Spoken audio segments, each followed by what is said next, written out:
ദൈവത്തിൻ്റെ അതിപരിശുദ്ധ നാമം വാഴ്ത്തപ്പെടുമാറാകട്ടെ. കർത്താവിൽ പ്രിയ വിശ്വാസികളുടെ സമൂഹമേ, കുഞ്ഞുങ്ങളെ, നിങ്ങളേവരെയും ഉയർത്തെഴുന്നേറ്റ് വീണ്ടും വരുമെന്ന് അരുളിച്ചെയ്ത് സ്വർഗ്ഗാരോഹണം ചെയ്ത കർത്താവായ യേശു ക്രിസ്തുവിന്റെ നാമത്തിൽ പ്രഭാതവചനത്തിലേക്ക് വളരെ സ്നേഹത്തോടെ വിനയത്തോടെ സ്വാഗതം ചെയ്യുന്നു. ഇന്നത്തെ ദിവസത്തിന്റെ പ്രത്യേകത എന്ന് പറയുന്നത് ഈ മാസത്തെ അവസാനത്തെ ദിവസം, ഈ മാസത്തിലെ 30ാമത്തെ ദിവസം, ചൊവ്വാഴ്ച. ഈ വർഷത്തെ 181ാമത്തെ ദിവസം, 552ാമത്തെ എപ്പിസോഡ് ഇന്ന് പബ്ലിഷ് ചെയ്യുന്നതിനായി ദൈവത്തിൽ ശരണപ്പെടുന്നു.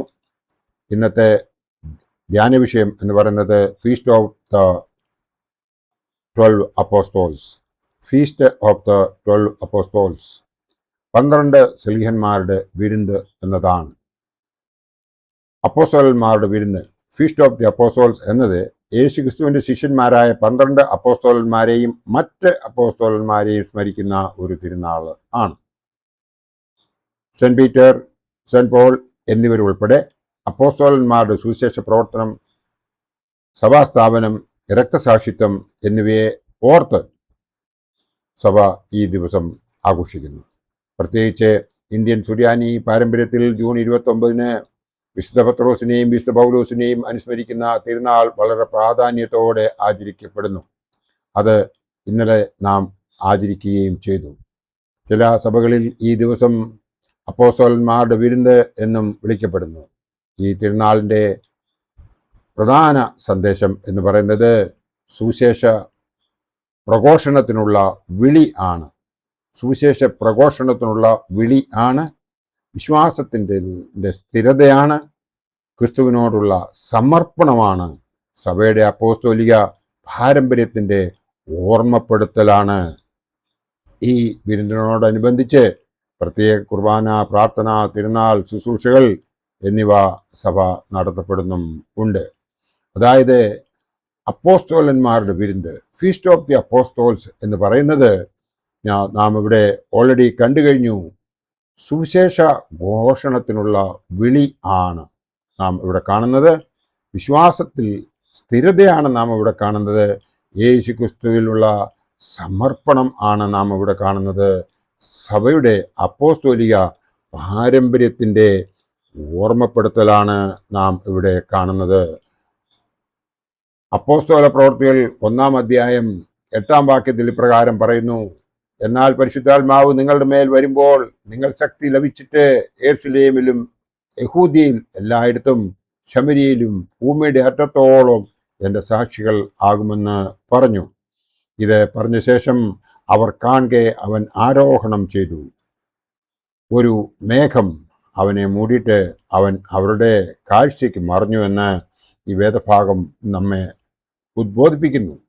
അതായത് നാം മനസ്സിലാക്കേണ്ടത്, ശ്ലീഹന്മാരുടെ വിരുന്ന് എന്ന് പറഞ്ഞാൽ അവർ വലിയ ആർഭാടത്തോടുകൂടി ഫുഡ് കഴിച്ചു, അല്ലെങ്കിൽ പോയി വലിയ വിരുന്ന് കഴിച്ചു എന്നുള്ളതല്ല.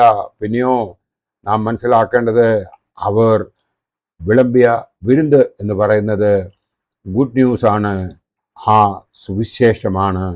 അതായത് കർത്താവായ യേശു ക്രിസ്തു അവരോടൊപ്പം ഉണ്ടായിരുന്ന ആ കാലം, തൻ്റെ പരസ്യ ശുശ്രൂഷയുടെ സമയം, ആ സമയത്ത് അവർക്ക് കാണിച്ചു കൊടുത്തതായ, അവരോട് പറഞ്ഞതായ കാര്യങ്ങൾ അവർ ലോകത്തോട് അറിയിച്ചതാണ്. നാം അറിയിച്ചതിനെയാണ് ശ്ലീഹന്മാരുടെ വിരുന്ന് എന്ന് പറയുന്നത്. അവർ യോഹന്നാൻ ശ്ലീഹ ഒഴിച്ച് ബാക്കി എല്ലാവരും രക്തസാക്ഷികളാവുകയായിരുന്നു എന്നും അവരുടെ ചരിത്രവും പാരമ്പര്യവും നാം നോക്കുമ്പോൾ നമുക്ക് മനസ്സിലാകും.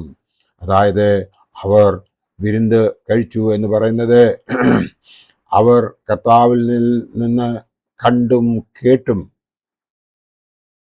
മനസ്സിലാക്കിയതാണ് നമ്മെ അവർ പറഞ്ഞ് മനസ്സിലാക്കുവാൻ ശ്രമിച്ചത്.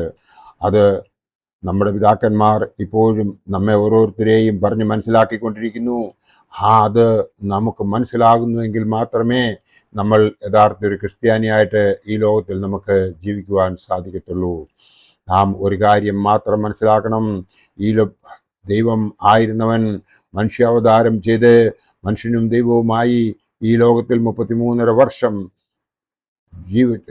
നമ്മോടൊപ്പം കഴിഞ്ഞതിന് ശേഷം അവനെ യഹൂദന്മാർ ക്രൂസിൽ ഏറ്റി എങ്കിലും അവൻ മരിച്ചു അടക്കപ്പെട്ട് മൂന്നാം ദിവസം ഉയർത്തെഴുന്നേറ്റ് 40 ദിവസത്തോളം സ്ലീഹന്മാരുടെ ഓടൊപ്പം അല്ലെങ്കിൽ ഗലീലയിലും യഹൂദ്യയിലും ഒക്കെ ചുറ്റി സഞ്ചരിച്ച് പലർക്കും പ്രത്യക്ഷപ്പെട്ട് അവൻ സ്ഥാപിച്ചു, ഞാൻ ജീവനോടെ ഇരിക്കുന്നുവെന്ന്.